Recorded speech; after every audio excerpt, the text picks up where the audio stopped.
Last ఒక్క నిమిషం సుధాకర్ లైన్లో ఉండు. పేరు ఎర్ర సూర్యుడిది, అవార్డు ఎర్రచందనానికి. ఇది బాగుంది.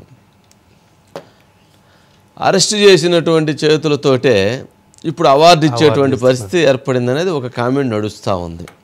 వాటితో పాటు ఎర్ర సూర్యుడు, గద్దర్నే ఎర్ర సూర్యుడు, మరి ఎర్ర సూర్యుడు అవినీతికి వ్యతిరేకంగా పోరాడినటువంటి ఎర్ర సూర్యుడు అవార్డుని ఎర్రచందనం స్మగ్లింగ్ తోటి అవినీతితోటి డబ్బులు సంపాదించినటువంటి క్యారెక్టర్ చేసినటువంటి నటుడికి ఈ అవార్డు ఇవ్వటం ఏంటనేటువంటిది ఇంకొక ప్రశ్న ఉత్పన్నం అవుతుంది.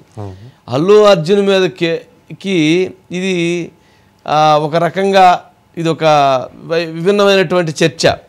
జనరల్గా అల్లు అర్జున్ అరెస్ట్ చేయించడం, ఇంత గొడవ చేయటం, ఇంత రాద్ధాంతం చేయటం ఇవన్నీ జరిగితే ఇప్పుడు తీసుకొచ్చి గద్దర్ అవార్డు ఇవ్వటం ఏంటి? అసలు దీని వెనక ఏం జరుగుతుంది? ప్రజలు ఏం అమాయకులా? అసలు ఏం జరుగుతుంది అనేది చాలా విభిన్నమైనటువంటి డిస్కషన్స్ ఉన్నాయి.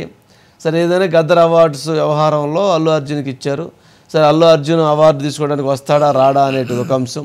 అల్లు అర్జున్ ఢిల్లీలోనో ముంబైలోనో రేవంత్ రెడ్డి గారిని కలవటానికి అంగీకరించలేదు, ఏదో మిస్ అయ్యాడు, అందుకని ఆయన కోపం పెట్టుకుని ఇదంతా చేశాడు అంటున్నారు. మరి ఏడు చూస్తేనేమన్నా మరి ఈ అవార్డు, మరి వ్యవహారం ఇదంతా మరి ఎట్టించి ఎటు తీసుకెళ్తుందో ఏమో, ఈ రాజకీయాలు ఏమో అర్థం కావట్లేదు. అసలు అంతా గందరగోళం. అవార్డుల ఫంక్షన్లో మరి సీఎం గారు ఏమైనా ఇస్తారు చేతుల మీదుగా? మరి సీఎం గారి చేతుల మీద ఇస్తారు కదా, మరి ఆయన వచ్చి తీసుకోవాలి కదా. ఏదైనా దాన్ని మళ్ళీ వేరే రకంగా కవర్ చేసుకోవచ్చు. సరే, ఏదైనా కానీ పాపం గద్దర్ గారి ఆత్మ ఎక్కడ ఏ రకంగా ఆయన ఏ రకంగా ఆలోచిస్తున్నాడో మనకైతే తెలియదు కానీ అంతే కదా పాపం. ఆయన ఉంటే ఈ సినిమా మీద నెగిటివ్ కామెంట్ చేస్తుండేవాడు. ఏంది రెడ్ సార్డ్ స్మగ్లర్ అయింది, ఆ స్మగ్లింగ్ దాంట్లో అవినీతి పొరడైంది, అవినీతి పొరడికి ఇట్లా మళ్ళీ ఇంత మాస్ ఇమేజ్ అయింది, దీనికి సినిమాకి ఇంత కోట్ల కలెక్షన్ ఏంటి, ఈ రకమైనటువంటి సినిమాలు ఇచ్చి ఏం మెసేజ్ ఇద్దాం అనుకుంటున్నారనేది ఆయన దాన్ని నెగిటివ్ కామెంట్ చేస్తుండేవాడేమో. బట్ ఏదైనా కానీ ఈ అవార్డు అటు తిరిగి ఇటు వచ్చింది.